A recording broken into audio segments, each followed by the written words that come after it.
Good afternoon, ladies and gentlemen, and welcome to this last of 6 sessions of the new Classical Evolution Revolution Conference. Hope you have enjoyed it. I really want to thank Music Academy of the West, Scott Reed, and all of the team at Music Academy of the West who worked so hard to make this possible.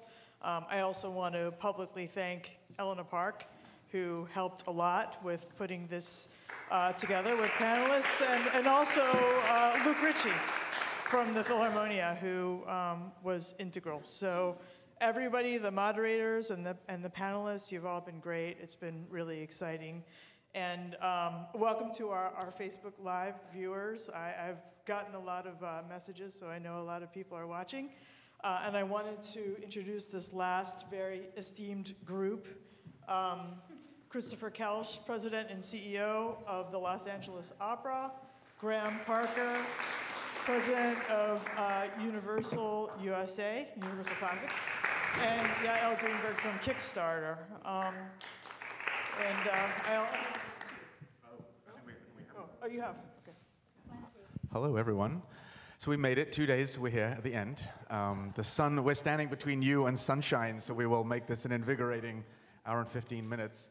I'm going to give a chance to have my colleagues on the panel here introduce themselves, and I'm going to do this through a device that I've not told them about. I'm going to ask them 2 surprise questions to introduce themselves as a way of shaking things up. So I will go first. I will give an example of the answer to a question. So the 2 questions are, what is one food you hate, and what is one fact about you that you've never written in your bio? So the one food I hate is a dried coconut. I cannot stand it. If it appears on a cake, we're done. It's an appalling idea. And the one thing you won't find about me in my bio is that I'm an ordained interfaith minister. Who wants to go next? I love dried coconut. I hate scallops in any form. Things that I'm such an open book. What do people not know about me? Childhood thing, could be a skill you may have that people don't know. Passionate baker. There's always something. With no time to do anything of the kind. I recently discovered my least favorite food being mountain yam. I was in Japan a couple months ago for the first time, and it was, green tea soba noodle in this place that makes it for 200 years with an egg and mountain yam. And I was like, I love yams. They're from the mountains. Great. That's going to be wonderful. But it's literally the consistency of snot. So I don't do it. If you go to Japan, never get mountain yams. No, it's always like that. It's just like that. And something that, some people know about me, but I definitely haven't put it on my bio. From the ages of 17 to 21, I lived in a commune, which was very cool. Very cool. With 26 other people my age, half boys, half girls, and it was wonderful. Okay. Wow. So now you have all insights about us. We're gonna. What we spoke on the phone as we were just trying to plan our thoughts about this, and we all decided, or actually I decided, they all agreed, that we would start off with our soapbox moment. Because there was a very interesting kind of description of what this panel would be, but I have to say for me it set off a few kind of questions, and so we're going to each take a moment just to do our soapbox moment about the topic of new audiences. And that might be provocative for answering questions. And we're going to probably do questions during the panel. We're not going to maybe wait all the way to the end, okay? So we might well just kind of change the format a little bit. So my soapbox moment is I get super, super frustrated that every time anyone mentions anything about new audiences, they mean young audiences, which I think is a huge myth. I think it's wrong. I don't care who the audience is. If they're new and they've never come before, welcome. If they've got money in their pocket and they paid for the ticket, welcome. If they come back and they're 80 and they come back again and they're 80, I don't care. New audiences do not equal young audiences.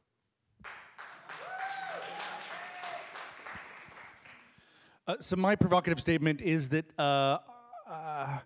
While the audience is part of my concern, I consider my first responsibility to be to the community of artists, and that by providing opportunities for artists, I therefore create an opening for an audience to connect with the art from that is created by those individuals. And so I can say that there is no programmatic decision that we make in which we have a specific audience in mind. They are a elusive and unpredictable, loose, baggy monster. And so it is, I think, a fool's errand to try to chase specific audiences with specific programming. You know, the project of the LA Opera, to some degree, is about the democratization of the art form and of trying to counter a lot of negative stereotypes about what opera is and who it's for. And so our programming mix is really about trying to push against those stereotypes and to try to convey that we are available to all kinds of audiences at any point at which they want to connect with us. I've always said that I can't tell whether someone's conversion piece is going to be Götterdämmerung or it's going to be a piece that we do for 3-year-olds in a lobby. Either one and everything in between has the potential to convert someone into the secular religion of opera. And so I don't want to try to impose my feelings about what is going to be that tipping point for people. I just want to create great work and have the audience show up for it. Yael. I really agree with what you're saying, and I think I would say two things. One is new audiences are everywhere, and I think what Kickstarter does is use the platform to expose people all over the world to new ideas. And I would also say that treat your current audience or your old audience as new audience, and how you can completely rethink the way you're doing something or the way people approach it and bring it to this old audience in a new format, whether it's a new venue or a new medium or a new way to present it that's never been done before and can surprise people that have seen it done over and over again. I mean, I would say it's something I think about a lot, is that sometimes institutions themselves can become the impediment between the connection between an artist and an audience member, and that we need to constantly, to Yael's point, we need to constantly be checking ourselves to make sure that we're not so hell-bent on protecting the institutional interests that we get in the way of that connection, which is, of course, the reason why we got into it in the first place. Do you mind if I... Please go ahead. How many people here have heard of Kickstarter or did a Kickstarter? Wow, okay, well, that's quite incredible. So I'm going to be very, very brief in that case and just show you a selection of just a few things I kind of pulled from the platform so you can see as it pertains to this conference of things that are happening on Kickstarter or happened, successful projects. So The Earth Moves is a documentary about Philip Glass that raised over $100,000, and it's one of my favorite projects. And you can see some of the rewards. So, I mean, you all kind of know, but the way Kickstarter works is, you know, the idea is that it's a platform for people to be able to bring any creative idea to life using community, using people in their life, and using the wider audience of Kickstarter, which is now a complete platform for discovery, which I'm sure we'll talk about too, how people discover things. But the way you do it is you, as a creator, you really have to do the homework and build your campaign page. It's almost like building a business plan. You really need to think through about what it is that you're doing, what is the story you're trying to tell, why is it compelling? You put it up on the site and you build rewards. So people don't, it's not a donation. The people who are supporting you are your executive producers, they're your partners. Your audience becomes invested in what it is that you're doing. And I think when you do that, especially with new audiences, you also get them for the long run. So this is an amazing documentary that I believe it's going to come out or is already came out, and you can see some of the rewards that they've done. You know, it goes from getting credit on the film to getting signed DVD and soundtracks to, I think they made a puzzle. There's all kinds of pretty cool things here. Yeah, for $2.50, you get a Philip Glass jigsaw puzzle. Who doesn't want that? This is Y Music, which I'm sure most of you probably are familiar with. They've used Kickstarter to make their record. They raised over $10,000, and they used the platform to basically pre-sell the record. So they were already in the process of making it, and they just use it to kind of pre-sell it and help them pay for everything else they needed and marketing and whatnot. And this is actually their second project on Kickstarter, and it goes from $10 for a digital release to $1,000. You get a private concert and you get the CD. 1,000 Thoughts raised, still has 8 days to go, and it's at $32,000. Hopefully they'll make it to their goal, but I believe in them. It's another live documentary about and with Kronos Quartet. This is a company called Group Muse. I don't know if you guys are familiar, but they do. They were presenting. Sam presented before the. Oh, amazing! Yeah. So incredible. So this is a campaign that they've done. They raised $140,000 on the platform, which is pretty incredible. And you can see some of the rewards that they've done, and you can see how people really kind of map out what it is they're trying to do. And it's all very, very personal. If you have something. If you have a good idea and it's compelling, it's gonna do well. Kickstarter is a good place to kind of test out if you're good enough. And if you're good enough and your idea is interesting, people are going to support you. And you don't always have to rely on sponsors or donors or institutional support, but a lot of the times it leads to that support as a format for discovery. And Kaleidoscope is also, they raised, $73,000. I believe they're based in LA, and they do live events. They used to do a pay-as-you-go, and they kind of use the platform to pre-sell their show. So these are some examples. Great. So there were some great things you said there that I just want to pick up, which leads into the next question. So you just said before that you feel if you have a good idea and it's compelling, that makes a strong case, in this case, for funding through Kickstarter. Right. So maybe starting with Christopher, I wonder if you can talk from your career at LA Opera. Maybe you can give an example of a really successful initiative that did bring new audiences, and however we define new audiences, into a program you were trying. And why you think it worked. And maybe also talk about one that missed, that didn't work. And I'm wondering if you could just kind of give examples of both of those. Well, I think that what Yael is talking about is that audiences feel, I think, a sense of a need for ownership over an interactivity with artists. And so again, I go back to this idea of the kind of democratization of the art form and of people feeling like they have an access point. So, I mean, speaking in very broad terms, we've launched this off-grant initiative. It's now 5 years old. It is the so-called experimental wing of the LA Opera. It is the, we work in theoretically non-traditional venues. We deal with more political subject matter. We experiment with the boundaries of the art form. It's certainly what this company says about it. I would go back to what I said earlier, which is the reason why the program was created was because I saw an emerging class of composers working that I found their work to be so exciting, and the institution had no way of bringing that work to the audience in any practical way. And so the program was really created to support that work, and lo and behold, there was an instantaneous audience for it. So now, we celebrate the fact that it is a reliable source of development of new audiences. Those audiences aren't necessarily young, but they are new to the company. So 50% of the audiences coming to any one of those events, and there are 4 or 5 of them a year, are completely new to the company, which means that there isn't even an overlap between the people. We have a contemporary chamber opera series that we do at the Red Cat Theater, the Cal Arts Theater that's on the Music Center campus. 50% of those audiences are discrete in and of themselves to each individual production. So while there is some recidivism, there's this kind of constant churn of individuals that are coming through.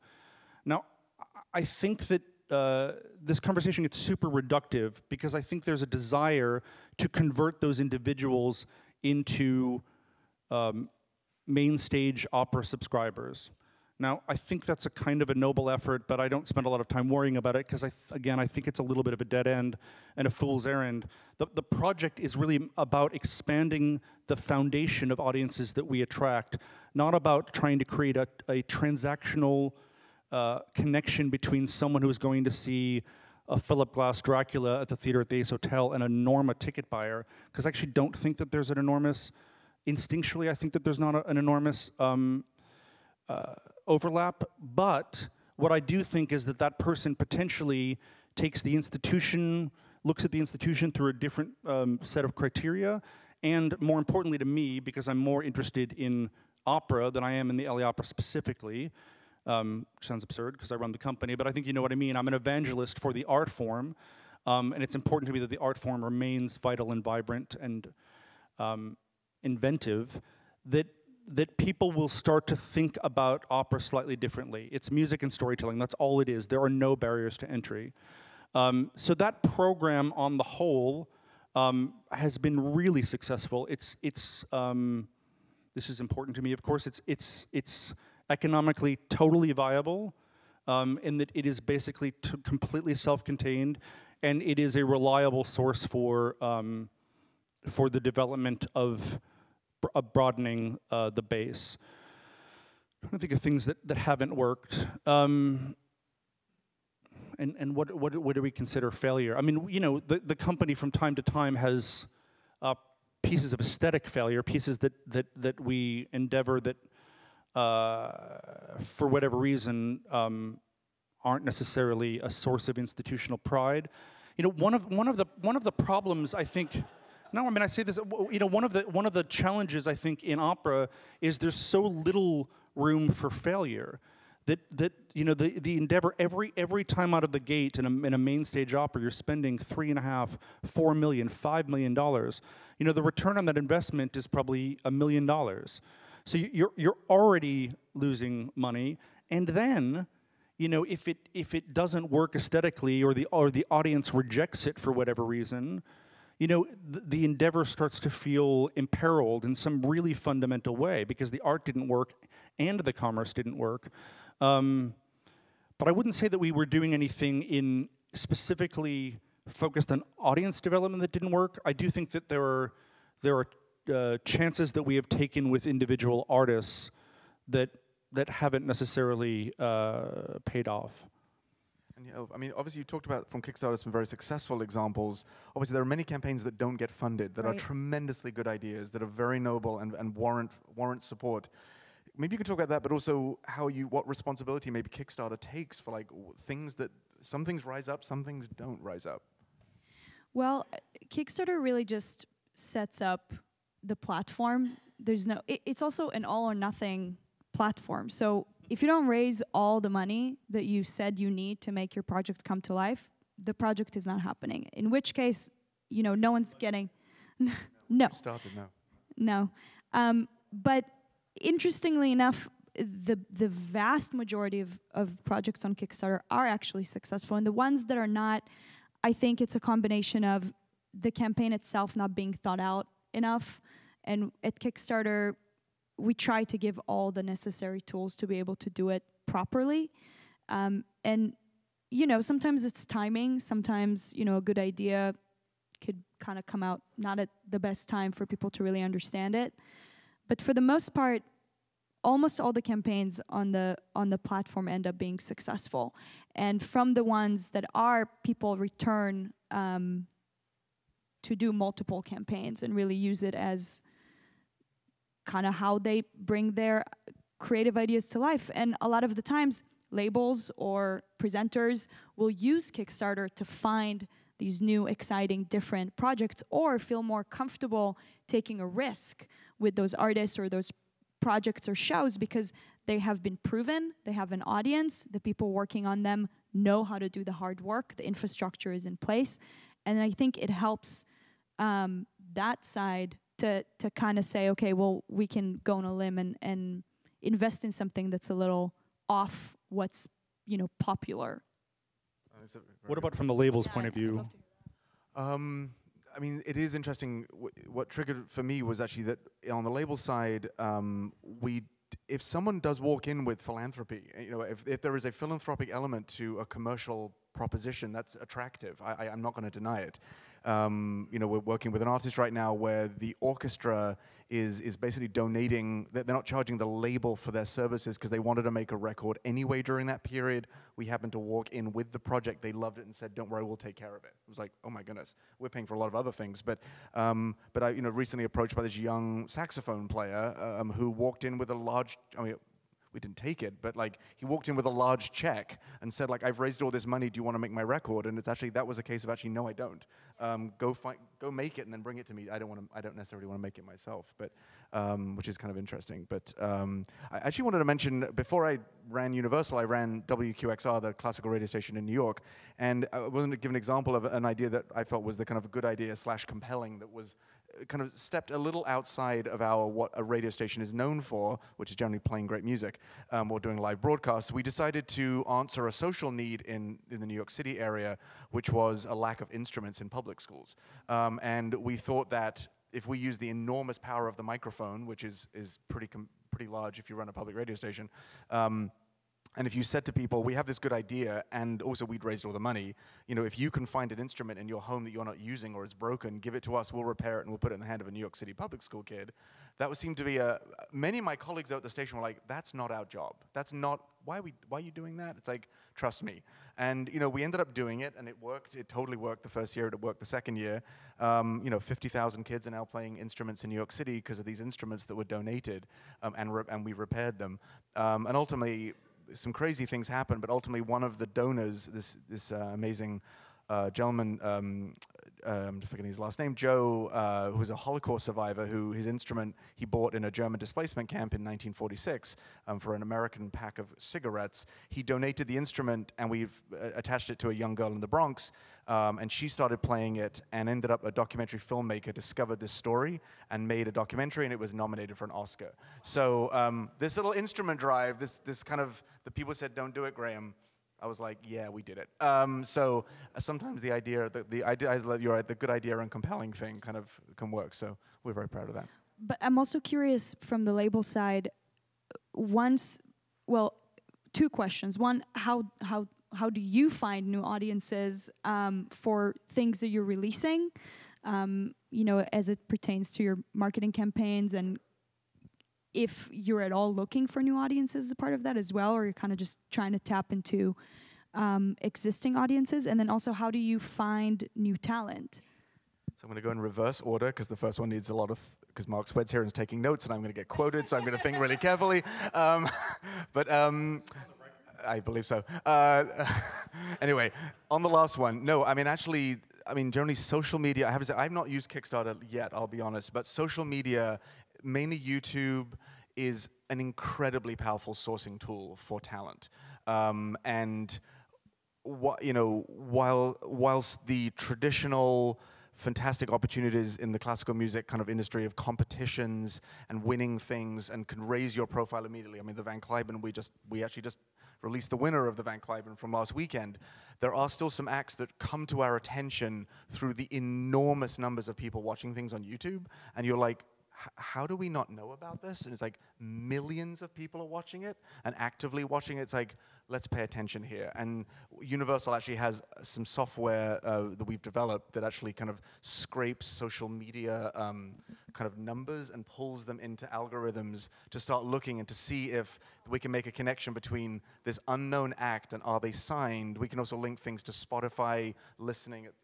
It's all available. You just have to have algorithms that scrape it. But so we can look at things and I have a little theory that we spend oftentimes in classical music spending a lot of time, if you think about topsoil, like the grass, and then like whatever the underneath, I'm not a gardener, what's the underneath soil? The undersoil, okay. It's the bit under the grass, I don't know, there's topsoil and something else, I don't know. Anyway, I live in the city, I don't have a garden. We spend a lot of time on the flowers, the beautiful like one or two, kind of the best violinist, the best pianist, etc., and we find an audience to them, we hope. But underneath, there are it's a huge audience for types of music that, like choral singing, like singing. I think there's a statistic, I think in this country, I think 40 million people a week sing communally. 40 million people, that's a lot of people singing. And there are artists we look at that appeal to this like one layer below. What's there that is kind of very, very interesting. Some of the biggest kind of crossover acts, 2 cellos, 2 pianos, 5 Browns, the Mormon Tabernacle Church, all come out of the Church of the Latter-day Saints. Really interesting what a church community or a faith-based community around the world can do in producing audience.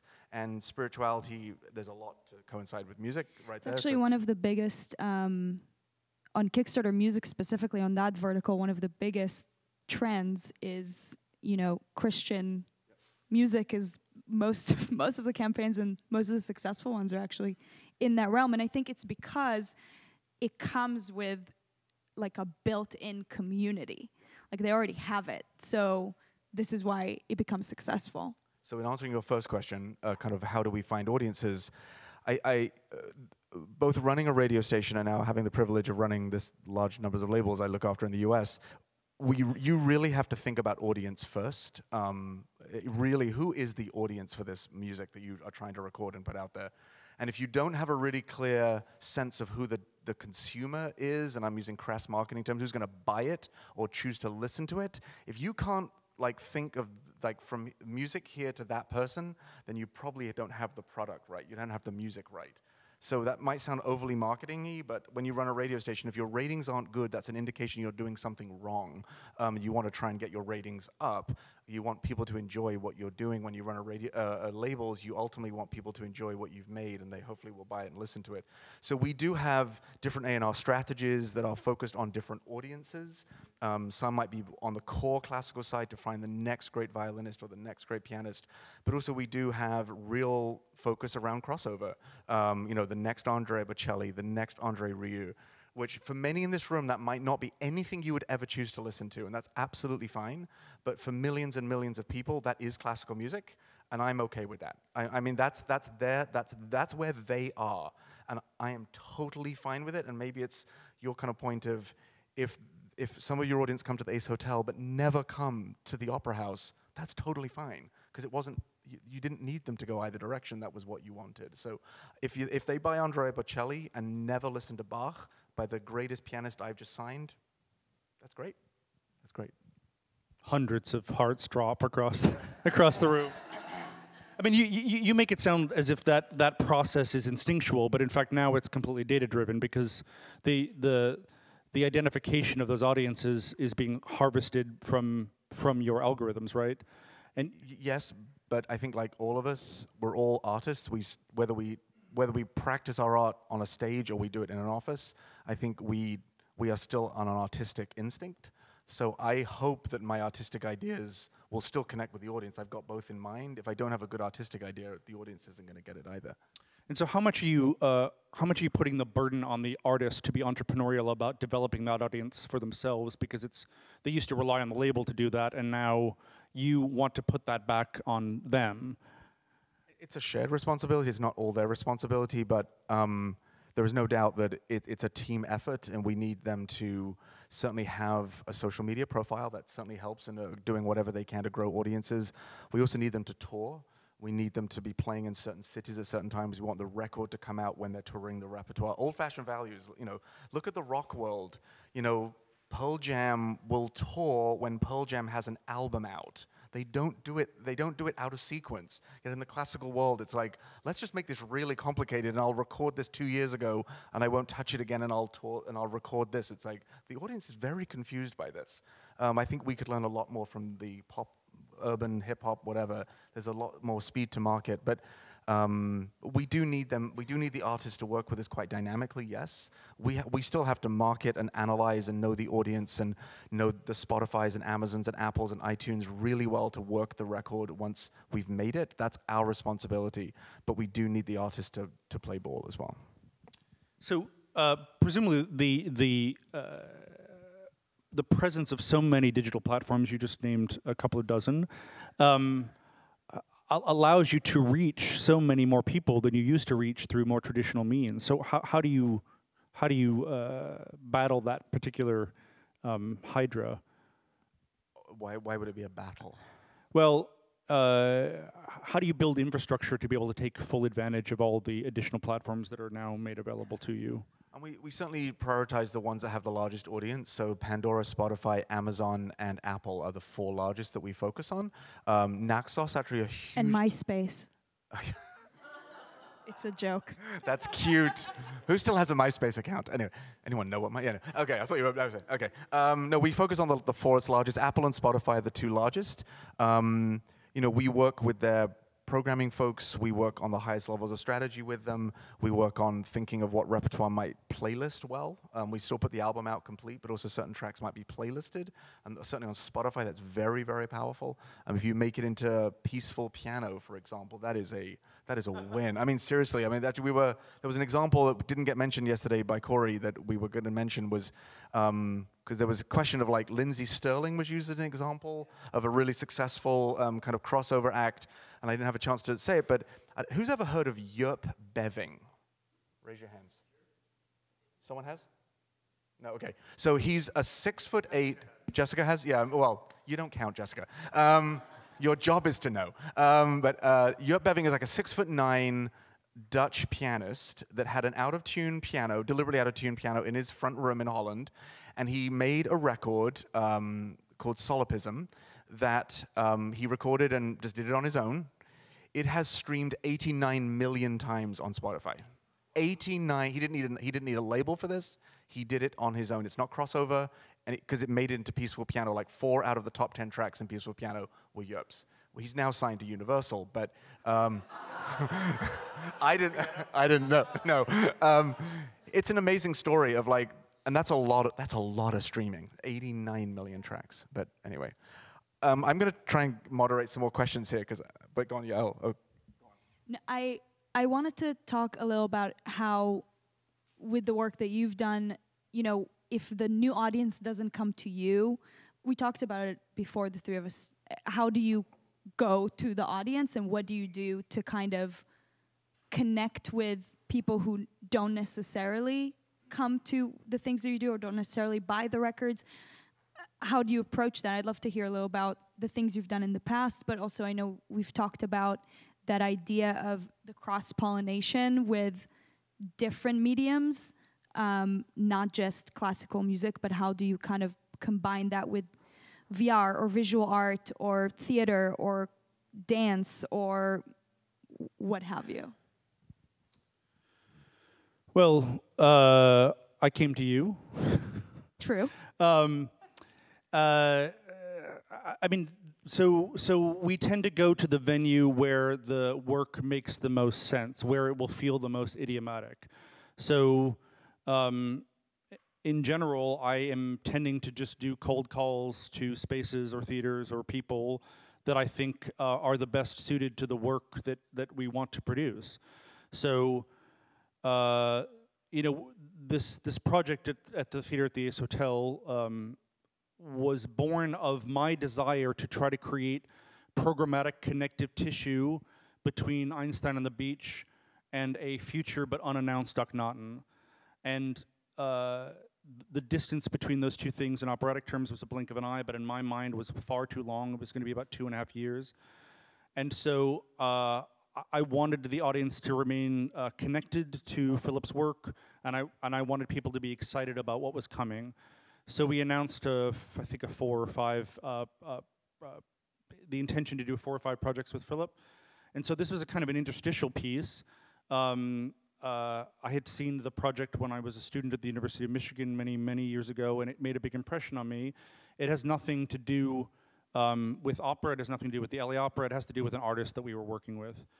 So we went specifically to the theater at the Ace Hotel because the space, for those of you who have been there, felt essential to making that work. I mean, the Gothic flair of that theater felt perfectly suited. So that was a kind of a monster hit for the company, which then begs the question of why don't you continue to do that? So we then built a successor project, which was Matthew O'Coin's composed and curated Nosferatu. And then we're doing Philip's La Belle La Bête, which of course was an existing project, and now we have other projects in the pipeline to kind of fit that, because it fit a bunch of institutional strategic needs, and it had a clear audience. With the projects that we do with Beth Morrison, you know, those are contemporary chamber operas. You know, we had a chamber space on campus, so while it was not under the control of our landlord, the Music Center, it was right there, and so it felt, again, it felt both idiomatic to the work and connected to the work of the company. But we have a project next year at the Wallace. The whole project was given birth to at the Broad stage in Santa Monica. It really depends on the piece and trying to find the right space for the piece. We've got lots of kind of innovative projects coming down the road that aren't in traditional spaces, but that are designed. The space is the dog, and the project is the tail. I mean, that's how that started. Why don't we just do something, as I said we're going to do, why don't we take some questions now? Let's pause for like 5 minutes of questions on anything that we've covered thus far, and then we'll continue the conversation once we come back. So anybody want to ask a question, react to a provocative statement? Sir.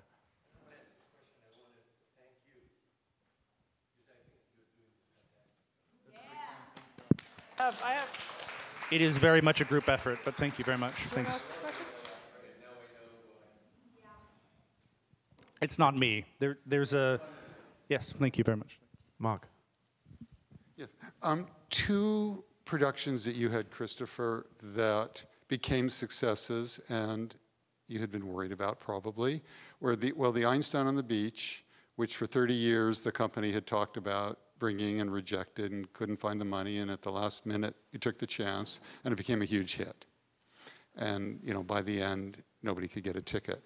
And Joachim Friar Ring, which got, you know, turned off people year after year with each new production and when it first started. And again, by the end, when people kind of figured it out and also a new audience figured out that there was something there, you couldn't get a ticket. Now, if either of these had been Kickstarter projects, it wouldn't have worked, because what I'm kind of concerned about is when you go after the public, they might respond to a new idea if it's something that they already know. But what interests me is the way that you can lead. If you want to really lead the public, they have to see it first without knowing. It has to be something they don't know. And I worry about the fundraising that is already going, that is reinforcing the public's taste instead of leading them in a new place altogether. I'm gonna take that. So I very much believe in a healthy ecosystem and investments in every part of the ecosystem. So I think that the LA Opera now relies on the Kickstarter and its effect to create opportunities for artists that wouldn't otherwise come to our attention. We need the labels to be creating audiences. I mean, I think that there are the kinds of visionary philanthropists that make a ring happen, that are operating on one level, and then there's people who only can afford to give $150, but they want a sense of ownership. They want a sense of connectivity to this community, and I think that whole system is necessary for the health of all of us. So I think that every level is necessary. I mean, I don't want to get into the nitty-gritty of this, but I mean, and you and I have talked about this a lot, but I mean, the LA Opera benefits enormously from the investments that, say, Beth Morrison has made, for instance, in creating opportunities for those artists that I talked about, you know, this program was born of the fact that I have no ability. I suppose I do have an ability, but the risks engendered by giving a $5 million project to a David Little, I mean, that seems too risky to bear. And yet, if we can kind of create opportunities that create a ladder of access both for artists and audiences alike, that feels really good to me. You know, I often say that people constantly want to try to pit institutions against each other, and I think, we are very much the beneficiary. I am hugely the beneficiary of the existence of the Music Academy of the West. The LA Opera benefits hugely from the success of the LA Philharmonic. The failure of the New York City Opera created a problem in the system that wasn't directly related to problems for the LA Opera, but eventually those, this is gonna be another urban problem, I'm gonna have an urban metaphor problem. Those chickens will come home to roost, does that make sense? That, we eat chickens in Manhattan. Yeah, that's, that created a problem, like when, I think about this a lot, when the E&O was stumbling, that was a reliable source of incredibly forward-thinking experimental work that helps inform the whole ecosystem. And so when John Barry leaves the English National Opera, that creates a problem inside the system. So I'm all for trying to make everyone succeed in order to, for the betterment of the LA Opera, but more importantly for the overall health of classical music, I would say. Yeah, I mean, I will say that, Kickstarter is not for everything and for everyone. It's not. But it is there as another tool for people who have a vision and an idea and want to practice their art and don't want to get stuck relying on other people to be able to have a career, to be able to do it. It's not always the best for everything, but it's there. And I think it's good for people who also want to experiment and take risks, but in a less risky environment. In the early days of Kickstarter, when I was in public media, we had a great presentation from the group in Brooklyn, where Kickstarter is headquartered, and they made this really interesting point that, when Kickstarter started, many folks were like, really, are millennials going to be giving the 150? Like, who's giving all this money every month? Or, are people really going to give all this money? And someone made this really smart point that, going back, let's say 20, 25 years ago, you paid your TV bill. That was pretty much the only media bill you needed to pay. But now with our cell phone bill of $100 a month, and then our Netflix of $9.99, and our HBO of $9.99, and you add up an Amazon for $9.99 and Spotify for $9.99, you actually realize you're spending about 3 times as much on media consumption than you ever realized you were. And so someone said, we are very confident at Kickstarter this will work. Like, people, when they're given a great idea and a reason to give, they will actually do it. And because it's like, we realize you're spending way more on all this stuff than you possibly actually, if you added it up, it's way more than you actually realize. So, another question. Toby.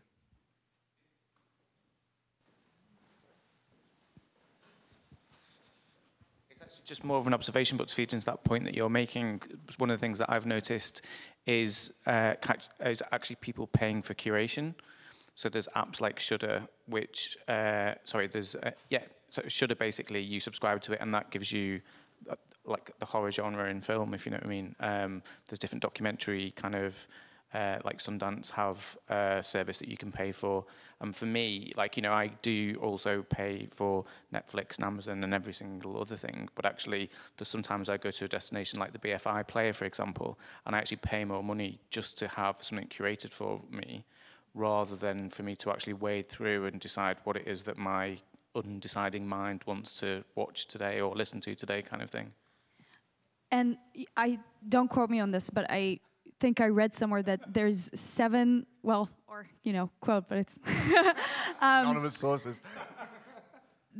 We have now 7 times more culture, like music, films, books, than in the 80s, and people just don't know how to sift through all of it anymore. And everyone who reads The New Yorker knows that like pile of New Yorkers that pile up in your house, and you're like, I will never read you all. Like, it's like now it's like that with your Netflix queue and the books you're trying to buy on Amazon, and just everything to consume. And I think that's where the part of the curators, which there are so many here today, it makes such a difference. And to the point of, people will support the things they already know. I think people rely on curators.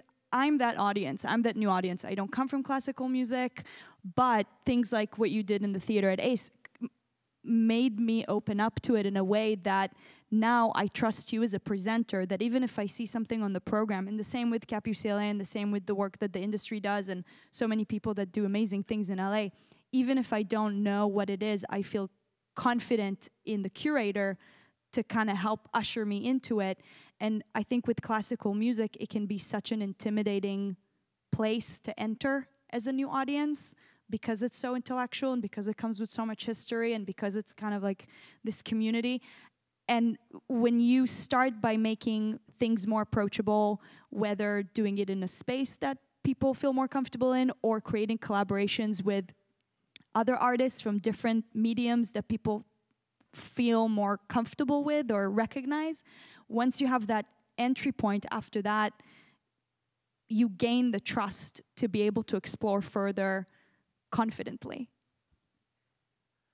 Maybe one more question before we go back to, this gentleman at the front. I'm interested in Christopher's comment about this bel canto opera. Here, wait, actually, can you do it here because of the live stream? Okay, with the bel canto opera, which picks up on a recent, uses a platform of some recent historical events and makes it more contemporaneous.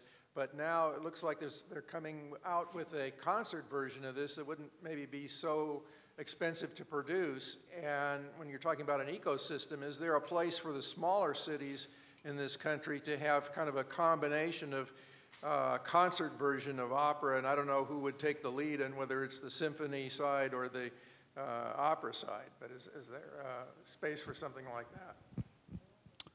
Certainly. I mean, the economics of opera are such that for us to do something like that, you might as well go ahead and just do the production, because all the startup costs are actually in getting that thing up and running, hiring the artists, doing the rehearsals. It's very hard to get that return on investment. You might as well just go ahead and do the full production. The audience won't come out for us for just a concert work to the same degree. But yes, I mean, one of the things that I think is so exciting about classical music right now is that while there's a lot more competition for people's time and people's money, people seem to be less doctrinaire about what they're willing to take a chance on. So they have decided that putting aside the money, just dealing with how they section their time, there is no difference between binge watching something on Netflix and going to a hot new restaurant and going to the opera. They're curating their experience to have a series of experiences that they think are memorable, and if you want to be cynical about it, to take pictures of and to sell back to their friends in terms of the way in which they're curating their social media presence. But I mean, I think that sounds cynical, but I mean, I think it's just a kind of phenomenon that's going on, so that I know that, when I look at our social media feeds for the people that, I will get back to the question, sorry. When I see that people who are posting from our venues, I mean, I see that they're selling a vision of themselves back to their friends as having a particularly elevated evening out. Your actual question, I think that people are much more willing than they have been in my career of 25 years of taking a chance on an unknown or a new piece of music than they've ever been before. And so I think that is likely. But also, part of my responsibility is I'm the steward of a tradition, and the only way that the canon remains alive under our stewardship is to perform it. So I also don't want to over-elevate contemporary music over Baroque music, because I think that they both have a place. But I think it's a wonderful thing. I mean, a lot of symphonic organizations, of course, are doing very successful concert operas, and often stage. Yael just did one. Just did a extremely successful Pelléas. That work, a notorious audience killer, found an audience amongst a cohort that is. I don't want to make any assumptions about that audience. It's very difficult to make Pelléas and Malazan successful with an audience. So I think it's possible. I worry somewhat about the expense structure of making that work. maybe this came up in the, I'm a late arriver to the conference, for which I apologize, so maybe this came up, but there's lots of people dealing in this simulcast realm, and there's even people, there's gonna be a lot of groaning from the audience, I'm sure, but there's people experimenting with the idea of holographic technology in terms of simulcasts, with the idea that it is theoretically very difficult for Yu Wang to get to Kansas City on a regular basis, but a live performance, a live hologram, a projected hologram of a Yu Wang concert from Walt Disney Concert Hall into Kansas City has an extra frisson by virtue of being an actual live performance. I find that you can debate the aesthetics of it or not, but I think it's kind of exciting, actually. Yeah. So just wanted to move us to kind of an economic question where we just kind of like just touched on, dabbled a little bit just there. And we have a number of audience members who are from Europe, UK specifically. I might ask them to kind of chime in with their experiences. But I want to just ask the panel, how much, I mean, maybe just really picking up a one fact, which is ticket price, the entry of admission, of just getting into the hall or the opera house, wherever the venue is you want to go attend it. How much do we think that the ticket price is or is not a factor in attracting new audiences, however we define new, whether it be young or old? I know certainly when I travel around the world, of the privilege of doing so, of seeing lots of concerts in all sorts of amazing cities, it always strikes me in London, where I'm from, but always in Germany, the audience range is way wider than you certainly see in America. I'm making an overgeneralization specifically, but I do notice in Germany, and certainly I was at, I think, an LSO concert a number of months ago, and it was like, my God, it's just so much more mixed here. And I don't know if it's just because the tickets are cheaper or other things are going on. I'm wondering if we could start with panel, any observations, but then throw it out to my international colleagues here if anyone has any thoughts. Again, I think it's a perceptual problem. I think people assume, you would be astonished at how many people think the LA Opera is a for-profit enterprise with a not-for-profit wing devoted to education. So again, I think people think opera, they think old rich white people in pearls, and so therefore ticket price is a barrier to entry. So in every print ad we ever put out, it says tickets as low as $19. There is a perceived barrier to entry. That being said, if money were no object, I would slash all ticket prices, by 75%. Again, just to get out of this idea that there is anything. I think there is something intellectually and aesthetically aspirational about opera, and that like anything like that's worth a lifelong pursuit, there is a benefit to a sustained relationship with it. However, in the end, we have been a victim, I think, of our own snobbery in putting it out there. It is theater and music. There is nothing exotic about that. Everyone loves storytelling and everyone loves music. And so I think that people can come to an opera house and have a bad experience. I've certainly had, quite a few of them. But you don't go to, it's true, I mean, you don't go to a restaurant and have a bad meal and think, I don't like restaurants or I don't like food. You don't go to the cinema and see a bad movie and think, I don't like the art of celluloid. And so, but people will say, they go to the opera, they don't like it, they say it's not for me.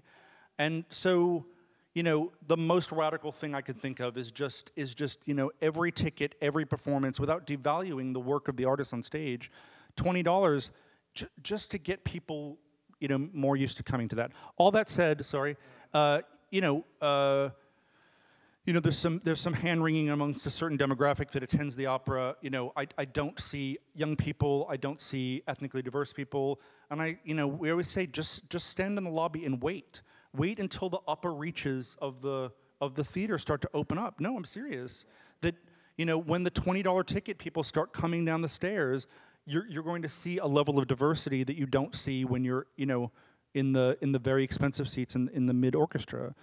Some of you may know this, but we started this program now 4 years ago called Community Circle Seating, and so 200 seats inside inside the orchestra are devoted. They're either free or they're subsidized, so they're $9 to anyone that's working with us in any kind of community engagement or education program. Again, with the idea of trying to confer that there is a basic human right and a dignity conferred by access to great art and great artists, and that is a means of really intervening in a very big way. And again, that is not an audience development tool. It's very unlikely that any of those individuals are going to necessarily become a subscriber, but it is a massive intervention in terms of both an actual and a perceived barrier to entry. Yeah, anything to add? Well, not much, because I totally agree. And aside from Kickstarter, I also produce shows. I work with the David Lynch Foundation. We do Festival of Disruption. I worked with the Echo Society on the show that we did at ACE last year, and it's very much always very conscious about having a sliding scale, so that, because it is about making things inclusive and accessible. What I would say about Kickstarter is, for Kickstarter music, just so you know, the average pledge is $70, which is higher than I would think. 70 is the average pledge on music-specific campaigns. Without putting my colleagues on the spot, I mean, Luke or Toby, Philippa, I'm just like wondering if any of you who work internationally running organizations have any thoughts on kind of ticket price, audience access, any thoughts, trends, etc. Hold on, wait to the mic. Just with regards to the two opera houses in London, for example, the demographic at the English National Opera is much greater, much wider, where the top price ticket is £100, compared to, say, Covent Garden, where the top price ticket is sometimes £275, exactly. And then you see the audience. I'm often one of the youngest people there, and it's very white and very upper class, not even middle class. It's very upper class. Anyone else? Luke? Yeah, that's Philharmonia. So small. Jessica's getting her cardio for the day. Thank you. Yeah, I work at the Philharmonia Orchestra in London, and I wish our marketing director was here, so I hope I don't say something that he completely disagrees with. But my gut feeling is, I think that we do have quite competitive pricing. There are actually pretty affordable tickets, and I don't think that's one of the big barriers. I think that actually, I'm getting heckled by a bird. Strongly disagrees Alfred with my Hitchcock, point. kind of like the bird's about to kind of start pecking at the window. I don't think that's one of the big barriers. I think that, in a funny way, the concert hall is one of the big barriers. I think if people find it exclusive, they think it's not for them, it's not on their radar of things that they self-curate. They might go to theatre, they might go to the restaurant. It's a once a year, once a 10 years thing. And that, I think, is the main barrier. So I think from our perspective, I don't think it is a big factor. Actually, I think about that a lot. I think about the physical space and the way in which, our theater was built at a moment in which we thought about the delivery of art to audiences in completely opposite way that we think about it now. And so everything about our building telegraphs go away, including the fact that the doors are always locked. And, this is a bit of a sidebar. So I was in New York in the fall, and in succession I went to the Met, Carnegie Hall, and a Broadway show. And I've been thinking so deeply about the audience experience and how to make an audience feel welcome. And I'm guessing where you're going here. Well, I mean, wine in the Broadway show. I mean, when I actually got screamed at in the Broadway theater, actually like cattle prodded, I thought, why am I so worried about it? People are willing to be abused. But I think we've all been in it a long time. How do you view that experience through someone who's never been in there, and all of the subtle ways in which we are telegraphing this kind of tribalism that we need to find ways of dissipating? Luke, can you pass on the mic? I mean, classical music is a complete bargain compared to Broadway. $900 for a Hamilton or sports. I mean, it's and nobody prods you with a cattle prod at the Met. I mean, so. All due respect to my colleagues at the Met. Yeah, some of the ushers are a little sour, but I thought you were going to say on the Broadway show that you can bring a drink in. I thought that's actually what you were going to say. That's you get screamed at to get off the street and into your seat. Oh. Like you can't get in your seat fast enough. So let's take a question from the gentleman at the back. I have to say I'm a optimist. I think we're well into the start of a classical music renaissance already. I think, to your point, we are dissipating the resistance to the concert hall. I don't think we should apologize for it. I think that the concert hall is the best place to listen to these really great works of art. We need to create these feeders that are going to bring them in. And you look at what we've heard in this conference over the past few days, and we see that these are being done. You're doing it yourself. You're doing it. This is all feeding to the great experience that we shouldn't have to apologize for, or how much it costs us to present.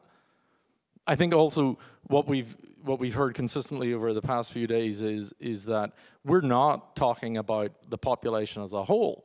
Even what we're talking about, I don't know, what is it 5% or 10% of the population that if we're lucky, that we're looking to get? We're not fed. We're not told what we have to listen to by big record labels anymore, or by a couple of network televisions. That's what you think. Sorry. But what we have are we've really now, with the technologies and the choices that are offered, people are able to make their own choices about what they want to attend.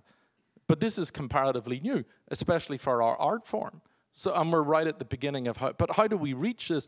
It's not like 10 years or 20 years ago, you sought a music lover to come to, but that's just proved to be there was just a grand diminuendo there as those people all died, thank God. But pardon me, I didn't say microphone. But what the population that we're all pursuing now, thank goodness, regardless of age, is the intellectually curious person, and that person is not going to be just go to the same restaurant all the time. And some great points. I just want to give a data point that I again, working in radio before, we did some really interesting research that I wanted, just a couple of data points I want to mention. One is that this is about classical music listening on the radio, but 30%, this isn't actually just about the radio. 30% of the entire American population listen to classical music on a device. It can be a phone, it could be a CD, it could be the radio, in a month. 30%. That's 100 million people. And I will say this, and I've said this to my staff, and we sometimes, say oh, that was great. We sold 2,000 copies of that. Yay! Or we got 3,000 people in a concert. There are millions of people listening to this, and we're not doing a good enough job figuring out how to get to them. I would also say, and I think Sam Bodkin said this, and he says this over and over again, and I love how he says it, is that there is an intellectual curiosity, I will give you that, but I think there's a spiritual, that there is a heart-centered curiosity that music attaches to. There is this, of course, and that many of us spend too much time up here, but I think for many, many people, and this is the vast amount of the 100 million, they couldn't pick Brahms from Beethoven or Bach, and they're never likely going to care to. They just love the way it sounds. And that's just all they care about. And from a radio perspective, and now from a record label perspective, that's fine with me. That's totally fine with me if they love it.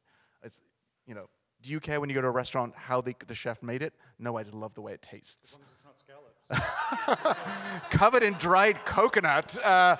Yeah, right. We know it's for dinner tonight. Room service. Okay. Let's. Your product into people's homes. I think the people that you're going to get to drop the change that we should require in them to spend to come into a concert hall are it's a thinking population as opposed to just an emotive population. Which is not to say they don't both exist to us, but if I'm going to choose where my marketing dollars are going to go to get people to come to my concerts, it's going to be to the thinking population, I think. Okay. This lady in the front. Yeah. Here comes Jessica.